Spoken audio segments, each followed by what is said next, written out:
Hey everyone, welcome to Otaku Talk. It's me, your boy, your host OD, and today we'll be reviewing chapter 1121 of One Piece. Now, you might be, if you've been here before and you're looking around like, what's going on? A little bit of a different format. I'm not using my really nice camera. I'm not, I moved my backdrop. It's been a long ass day, so we're just gonna have a relatively short review. Um, so this is what we're doing now. If this is your first time on this channel or you've been here before but haven't done so already, would greatly appreciate if you could like, share, and subscribe. And without much further ado, let's get into this brief review. All right, chapter 1121 of One Piece, titled The Ebb and Flow of the Ages. We get a really dope cover art with a giant Nami, and we have all the Straw Hat crew all around her eating ice cream and like tropical desserts and fruits and stuff like that. So that's really interesting. I wonder if like they're ever gonna sell like a mural or something of all the like dope Oda color pages or color spreads, I should say. Anyway, we go into the chapter and we are being attacked by Saturn. I One of the key things I wanted to mention from this scene is Luffy explicitly tells them to watch out for his claws because they're poisonous. And I cannot tell you how I ugly laughed during that part because this nigga is the number one most poisoned person in all of One Piece. I swear, almost every other arc, this dude either gets poisoned or consumes poison in some way, shape, or form. And so for it to be Luffy telling others to, hey, be careful of poison, I don't know. It just did something for me. I don't know if anyone else noticed that, but that was honestly hilarious. So Saturn is attacking the Giants, who are doing a really great job of blocking his attacks. Like, obviously, the brunt of it is being taken by Dory and Broggy, but we see other members of the Giant Pirates going, like, I don't want to say going ham, but being able to block the Gorosei. And as we've seen, the Gorosei are top tier fighters now in terms of power scaling.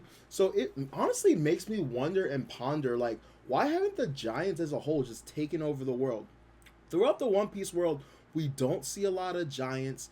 They rather state themselves. The few times we've seen giants, it's been because they were lost. We had Dory and Broggy, and they were in the middle of a well, they weren't lost, but they were in the middle of a duel. We saw the Oishi and Koimo and Oshi. I always forget like butcher Koimo's name. Is it Koimo and Oishi or Oishi Koimo? Whatever. They were working at Ennis Lobby and stuff like that. And then there's just very few and in between giants. And I'm wondering if there was some kind of pact that was signed, some kind of understanding that was had where the giants stay out of world affairs because as strong as these guys are and the fact that they're able to go toe to toe with Gorosei, now granted it's a bunch of them versus one, if you have enough giants they could make a bunch of havoc on the world. So I'm wondering what they've been up to.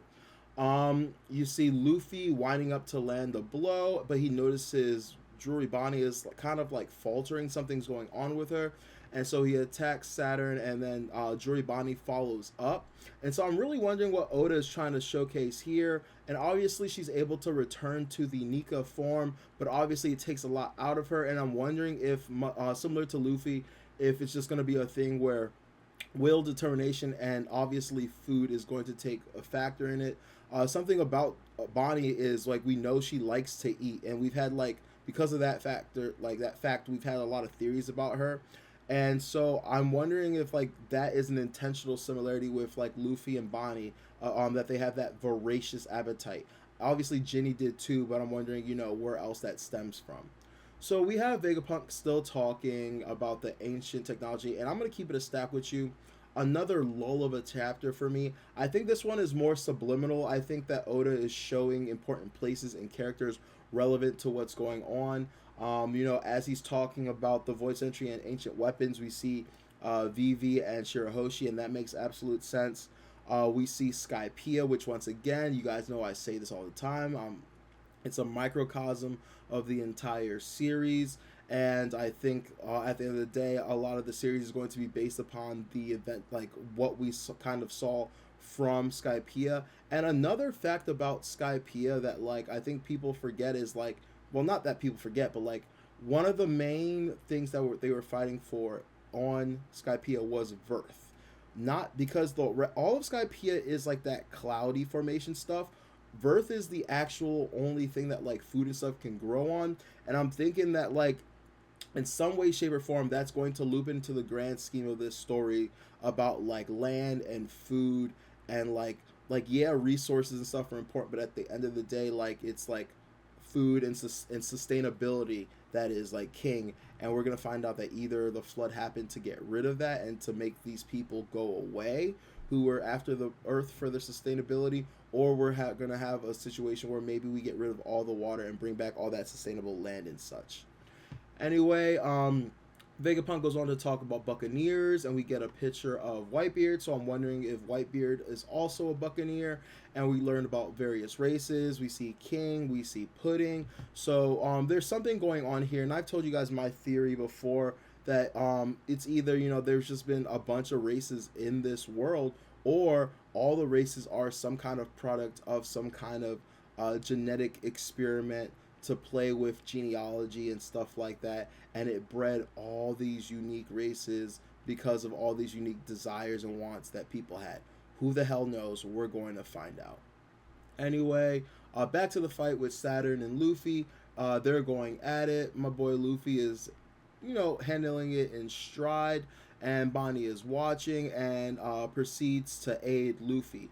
And one thing I like about Luffy is like, I think he knows that he could kind of handle this fight on his own, but he intentionally wants to involve Bonnie, wants her to get in this, one, for her comeuppance. This is someone that's greatly wronged her and her family, and she deserves to get some licks in. But something about Luffy is he doesn't really like fighting other people's battles, especially if they can do it themselves. Or at worst, he wants you to at least show like gumption and guts and courage to fight for what you want, and then he's willing to take over, which I talked about last time with him being able to share his Gear 5 ability. In this situation, it's a little bit unique because it's Bonnie and her Adult Fruit ability is the one doing it, but I'm wondering if Luffy with his Adult Fruit ability is going to be able to pass on that ability to others, similar to how the what's it called, not the rebel fruit, but like whatever the inspiration fruit that Bello Betty has. It's like it's like the revolution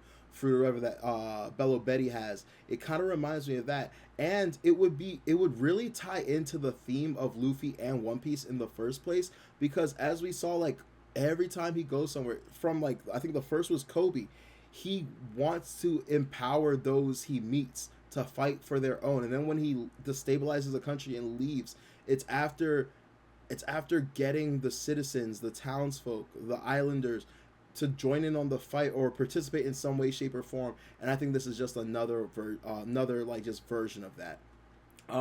We see Bonnie use something called Liberating Nika Punch, which is just honestly an elephant gun.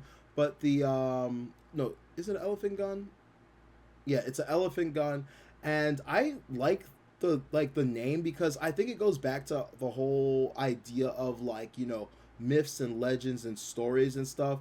And Luffy uses his attacks like based upon gun names and stuff, right, like that. And you would think maybe she would just copy his attack name, but instead it's Liberating Nika Punch. And I think the point of that is when the story is going to be told down the road, I don't think it'll be Luffy's attack names and stuff. I think it'll be their like interpretations of what he did as a god, and he's the god of liberation. And so when people see Luffy fight, they might not necessarily hear the names of his attacks, but for them it's going to be what his attacks invoke. And in this case, it's liberation and freedom. And so I wouldn't be surprised in some kind of retelling of the story. That's the kind of thing that we're constantly hearing. Anyway, Vegapunk is still talking, saying that he has faith in science, and going on and saying, that Roger died 25 years ago, and there's a lot of history going on, and stuff like that. And we're getting photos of, we're getting pictures and panels of Water 7, with Area. I see Judge and Caesar Cloud, and what is it? Caesar Clown, and stuff like that. We get over to Saturn. He's been punched to bits, and I'm wondering if he's actually taken sustained damage. He's about to fall into the water, and I'm wondering if the water is going to affect him. My guess is no, but I'm curious nonetheless. I'm wondering if maybe the water won't kill him, but because of the damage he's taken and his need to regenerate, if maybe it'll inhibit that in some way, shape, or form. Anyway, we see the Sunny flying down, coming down. The crew is going to reunite. We get a panel with Riley, and he's, snoring, probably after, turning up during this message and going to sleep. And we get looks at all these other, let's call them players in the Game of Thrones that is Pirate King. We have Hachinosu Island, which Blackbeard is not currently at. We see the Red Hair Shanks ship, and Shanks himself is drinking, and I find that interesting because Riley was drinking and now Shanks is drinking, both members of Roger's crew, and drinking during this announcement. And so I'm wondering, like, if there's some kind of symbolism or agreement that they had when, if something like this were to happen, or it's just so much that they felt the need to drink. We see Buggy and his crew, and once again Mihawk and Crocodile just completely baffled by the sheer stupidity of, like, the people that they've gotten to follow him, and the fact that, like, they still, like, revere Buggy in such a light. And we see Navy headquarters, and basically Vegapunk says that the fate of this world will be decided by whoever finds the One Piece. And we get this giant double panel spread of, first, all the Yonko. From right to left, we got Shanks, Luffy, Blackbeard, and Buggy. And then under them, we have an assortment of figures, and one figure I'm not quite sure about. So from right to left, we have Akainu, we have Dragon, we have some silhouette of a man holding a sword, we have Emu, we have Kobe, we have Aokiji, we have Garling, and then we also have Sabo. And that wraps up this chapter. Sorry that was kind of, lacking. I don't want to say it wasn't lacking. I have energy. I'm just, like I said, it's such a it's been a long day. It's been tiresome. Also, won't hold you. This was a lull chapter for me. Not a lot happened.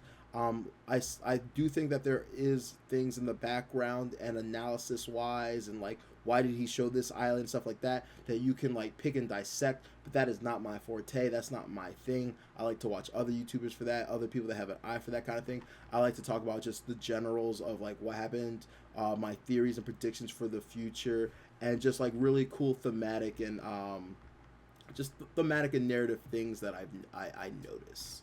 So I will leave it there for today, but honestly, cool chapter. Honestly, when this is all over and said and done, I want to go back and, like, reread Egghead once it's like a bulk of it, and I want to see the things I missed and see, like, where it was leading up to, because as I've said repeatedly, this week to week for this section just is not the freaking move. Anyway, thank you guys for tuning in. This has been Otaku Talk. It's me, your boy, your host, OD. Take care and peace.